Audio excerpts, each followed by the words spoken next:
સાથે ઝેરી કેમિકલની ભેટ, પ્રદૂષણ માફિયા બન્યા બેફામ। અમદાવાદ શહેરમાંથી વહેતી સાબરમતી નદીમાં ચોમાસાના નવા નીરની આવક થતાં જ રાસાયણિક કચરો ઠાલવતા એકમો સક્રિય થયા છે।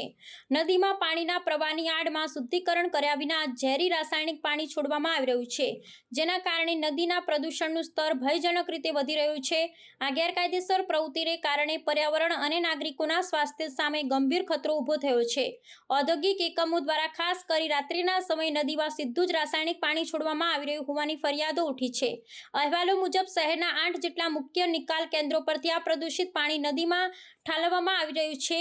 ગુજરાત હાઈકોર્ટે દ્વારા વારંવાર ટકોરા કરવા છતાં આ સમસ્યાનો કોઈ કાયમી ઉકેલ આવ્યો નથી અને ચોમાસા દરમિયાન પાણીના વધુ પ્રવાહનો લાભ લઈ પ્રદૂષણ ફેલાવવાની પ્રવૃત્તિ યથાવત રહી છે। આ સમગ્ર મામલે અમદાવાદ મહાનગરપાલિકા અને ગુજરાત પ્રદૂષણ નિયંત્રણ બોર્ડ એકબીજા પર જવાબદારી ઢોળી રહ્યા હોવાના આક્ષેપ થઈ રહ્યા છે। બંને સંસ્થાઓ વચ્ચે સંકલનના અભાવે ગેરકાયદેસર રીતે રાસાયણિક કચરો ઠાલવતા એકમો સામે કોઈ કડક પગલાં લેવામાં આવી રહ્યા નથી। આ પ્રકારની બેદરકારીને કારણે સાબરમતી નદીની જીવસૃષ્ટિ અને તેની સાથે સંકળાયેલા લોકોના આરોગ્ય પર ગંભીર અસરો થઈ રહી છે।